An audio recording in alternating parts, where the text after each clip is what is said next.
Frequency and frequency distribution. In this chapter, first we will learn about classification and tabulation. तर students, classification म्हणजे काय? तर आपल्याकडे जो डेटा असतो त्या डेटाला वेगवेगळ्या क्लासेसमध्ये अरेंज करायचं आणि वेगवेगळ्या क्लासेसमध्ये अरेंज करताना त्यांच्या प्रॉपर्टीज ज्या आहेत, कॉमन कॅरेक्टरिस्टिक्स, त्या कॅरेक्टरिस्टिक्सवरती डिपेंड राहून त्यांना वेगवेगळ्या क्लासमध्ये अरेंज करणं, ह्याला क्लासिफिकेशन असं म्हणतात. तर आता तुमच्या वर्गात जी काही मुलं आहेत तर आपण त्यांना जेंडर बेसिसवरती कसं काय क्लासिफाय करू शकतो? तर जेंडर बेसिसवरती क्लासिफाय करताना मेल्स आणि फिमेल्स असं आपण त्यांना 2 क्लासमध्ये क्लासिफिकेशन करू शकतो. किंवा आता तुम्ही BCA 2चे विद्यार्थी आहात तर आपण क्लासिफिकेशन करताना रिझल्टप्रमाणे म्हणजे ATKT वाले स्टुडंट वेगळ्यामध्ये आणि पास स्टुडंट वेगळ्या ग्रुपमध्ये असं सुद्धा आपण त्यांचं क्लासिफिकेशन करू शकतो. तर हे क्लासिफिकेशन जे आहे ते कॅरेक्टर बेसिस असतं, कॉमन कॅरेक्टरिस्टिक्स शोधून काढलं जातं आणि मग त्यांना ज्यांच्या कॉमन कॅरेक्टरिस्टिक्स वेगवेगळ्या असतील त्यांना वेगळ्या क्लासमध्ये ठेवलं जातं. क्लासिफिकेशनचे ऑब्जेक्ट्स काय काय आहेत? तर डेटा कंडेन्स करणं, डेटामधल्या कॉम्प्लेक्सिटी ज्या असतात त्या सोप्या करणं, कंपॅरिझन जे आहे ते अनेबल करणं म्हणजे सोपं करणं, नंतर मेन फीचर ऑफ डेटा जो आहे तो शोधून काढणं आणि फर्दर ॲनालिसिसला हेल्प करणं, हे क्लासिफिकेशन आणि टॅब्युलेशनचे मेन ऑब्जेक्टिव्ह आहेत.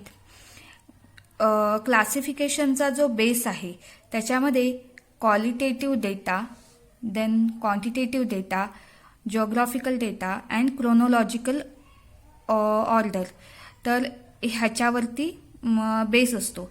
आता क्वांटिटेटिव्ह डेटा म्हणजे त्याच्यामध्ये आपण हाईट किंवा इन्कम किंवा मार्क्स अशा आपण क्वांटिटीवरून त्यांचं क्लासिफिकेशन करू शकतो. क्वालिटेटिव्ह डेटा म्हणजे रंग किंवा जेंडर किंवा त्यांची लिटरसी म्हणजे सुशिक्षित किंवा अशिक्षित आहेत, ह्या क्वालिटीज आहेत. ह्या क्वालिटीज ज्या असतात ना त्या आपण नंबरमध्ये काउंट नाही करू शकत, म्हणून त्यांना क्वालिटेटिव्ह डेटा असं म्हणतात की ज्या आपण क्वालिटीमध्ये डिस्क्राईब करू शकतो. आणि क्वांटिटेटिव्ह डेटा जो असतो ना त्याच्यामध्ये आपण काय करतो, तर त्याच्यामध्ये आपण नंबरमध्ये त्यांच्या व्हॅल्यूज सांगू शकतो, क्वांटिटी सांगू शकतो, तर ते झालं क्वांटिटेटिव्ह क्लासिफिकेशन. जॉग्राफिकल क्लासिफिकेशन जे असतंय ते क्लासिफिकेशन एरिया वाईज वगैरे आपण करतो की कोण ह्या गावात राहतंय, कोण त्या गावामध्ये राहतंय असं. आणि क्रोनोलॉजिकल ऑर्डर जी असते तर ती टाईमवरती वगैरे डिपेंड करतं. बरं, ह्या ज्या नोट्स आहेत त्याच्यामध्ये काही स्पेलिंग मिस्टेक आहेत तर प्लीज तुम्ही स्पेलिंग मिस्टेककडे दुर्लक्ष करा आणि कन्सेप्ट समजून घ्या. त्यानंतरचा पॉइंट आहे टॅब्युलेशन. टॅब्युलेशन म्हणजे काय? तर टॅब्युलेशनमध्ये आपण आपला जो डेटा असतो तो टेबल फॉर्मॅटमध्ये रिप्रेझेंट करतो. टेबल, मग त्यावरून शब्द आला टॅब्युलेशन. तर हा जो डेटा आहे तो आपण रो आणि कॉलमचा उपयोग करून टेबल फॉर्मॅटमध्ये तयार करतो. मग ह्या टेबलमध्ये काय काय असतं? स्टॅटिस्टिकल टेबल जेव्हा आपण तयार करतो तर त्याच्यामध्ये टेबल नंबर पाहिजे, टेबलचं टायटल पाहिजे, टेबलसाठी एखादं हेड नोट पाहिजे, काहीतरी कॅप्शन दिलं पाहिजे, टेबलची बॉडी पाहिजे, त्याला फूट नोट पाहिजे, स्टब पाहिजे, सोर्स नोट पाहिजे. या काही गोष्टी आहेत की जे स्टॅटिस्टिकल टेबल करण्यासाठी आवश्यक आहेत. त्यानंतर आपण क्लासिफिकेशन आणि टॅब्युलेशनच्या संदर्भातल्या काही गोष्टी शिकणार आहोत. तर पहिली म्हणजे गोष्ट जी आहे आवश्यक लक्षात ठेवण्यासारखी ती म्हणजे कॉन्स्टंट. तर कॉन्स्टंट ही अशी एक गोष्ट असते की किंवा त्याला आपण मेजरेबल कॅरेक्टरिस्टिक म्हणू की जी आपली पूर्ण कॅल्क्युलेशनमध्ये कधीही चेंज होत नाही. Constant means the value which does not change, that is known as a constant. मग size of room, total land in country ही त्याची काही एक्झाम्पल्स झाली. व्हॅरिएबल. व्हॅरिएबल ही अशी कॅरेक्टरिस्टिक आहे की जी वरचेवर चेंज होत राहते. अ measurable characteristic which changes it's value is called as a variable.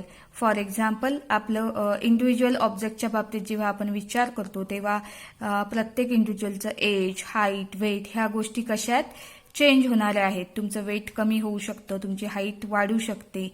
मग व्हॅरिएबलमध्ये परत दोन प्रकार येतात, discrete variable and continuous variable. Discrete variable हे असं व्हॅरिएबल असतं की जे काही स्पेसिफिक व्हॅल्यूज ज्या आहेत ना त्या विदिन अ गिवन रेंज असतात. त्यांना डिस्क्रीट व्हॅरिएबल असं म्हणतात. For example, number of student in class किंवा number of runs made by team, नंतर नंबर ऑफ मार्क्स. हे कसं रेंज असते त्याला की प्रत्येक क्लासमध्ये 50च विद्यार्थी असावेत किंवा मार्क्स हे 100पेक्षा जास्त नसतात, तर त्यांना आपण डिस्क्रीट व्हॅरिएबल असं म्हणतो. आणि कंटिन्युअस व्हॅरिएबल हे असं व्हॅरिएबल आहे की जे कोणतीही व्हॅल्यू घेऊ शकतं. For example, height, weight, age of living thing, income, sales. तर त्या व्हॅल्यू पॉईंट्समध्ये पण येऊ शकतात, म्हणून त्यांना कंटिन्युअस व्हॅरिएबल असं म्हणतात. पण number of student in class वगैरे जे आहेत ज्याला डिस्क्रीट व्हॅरिएबल म्हणतो ते पॉईंट्समध्ये येत नाहीत, ते इंटिजर फॉर्मॅटमध्ये येतात. तर कंटिन्युअस व्हॅरिएबल जे आहेत ना त्याच्यामध्ये रिअल नंबर सुद्धा येऊ शकतात. जसं की तुमची हाईट असते ती 5.3, 5.5 असं असतं, किंवा एज ऑफ लिव्हिंग बॉडी हे 18 इयर्स 6 मंथ वगैरे असू शकतं. ही काही एक्झाम्पल्स झालेली आहेत.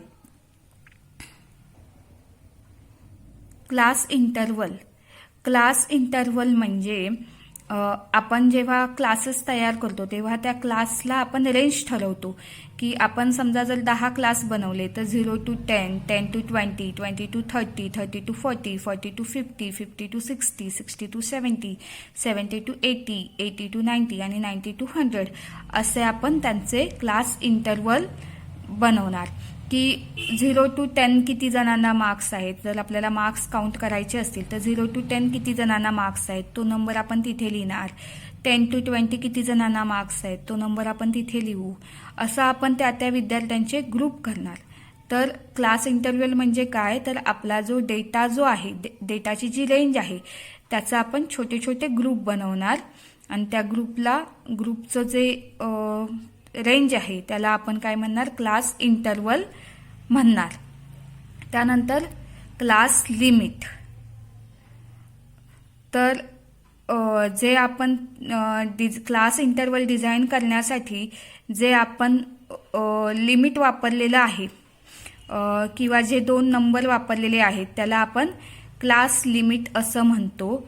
लोएस्ट व्हॅल्यू जी आहे त्याला लोएस्ट लिमिट म्हणतो आणि हायेस्ट व्हॅल्यू जी आहे त्याला अप्पर लिमिट म्हणतो. फॉर एक्झाम्पल, आता इथे बघा आपल्याकडे क्लास टेबल आहेत की 20, 30, देन त्या क्लासचं लोएस्ट लिमिट किती आहे, लोअर लिमिट 20 आहे आणि हायेस्ट नंबर 30 आहे. सो अप्पर लिमिट त्याचा किती आहे, 30.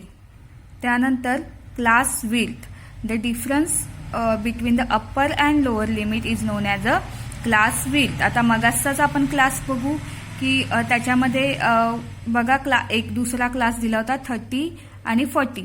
तो 30 to 40च्या क्लासमध्ये त्याची क्लास विड्थ कशी काढायची, तर highest value minus the lowest value, that is upper limit minus the lower limit. So 40 - 30 केल्यानंतर त्याची क्लास विड्थ किती येणार आहे, 10. तर त्याला आपण क्लास विड्थ असं म्हणतो. त्यानंतर फ्रिक्वेन्सी. तर एखादी पर्टिक्युलर व्हॅल्यू जी आहे, डेटाची पर्टिक्युलर व्हॅल्यू, ती किती वेळा रिपीट होते त्याला आपण त्याची फ्रिक्वेन्सी असं म्हणतो आणि ती फ्रिक्वेन्सी एफने डिनोट करतो. तर आता बघा, समजा आपल्याकडे suppose 21 workers of particular of a particular organiser are paid ₹15,000 as monthly salary. तर the frequency of that salary is 21. समजा 21 कामगारांना आपण 15,000 रुपये मंथली पगार देतोय, तर त्याची फ्रिक्वेन्सी किती आहे, 15,000ची 21 तर त्याला आपण फ्रिक्वेन्सी म्हणतो. त्यानंतर आपल्याला बघायचं आहे क्लास फ्रिक्वेन्सी. एखादा आपला जो क्लास दिलेला आहे, आता इथे बघा 20 ते 30 हा जो आपला क्लास दिलेला आहे, तर त्याच्यामध्ये किती जण येतात त्या रेंजमध्ये, तर त्याला आपण म्हणतो क्लास फ्रिक्वेन्सी.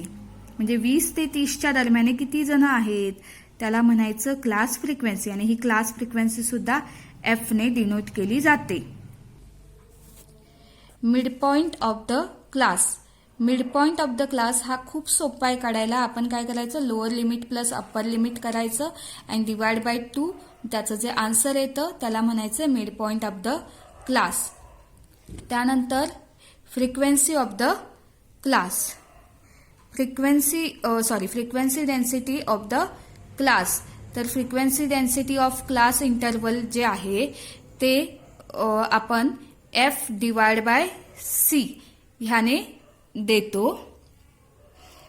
त्यातला एफ ही क्लासची फ्रिक्वेन्सी झाली आणि सी ही आपली क्लास विड्थ झाली.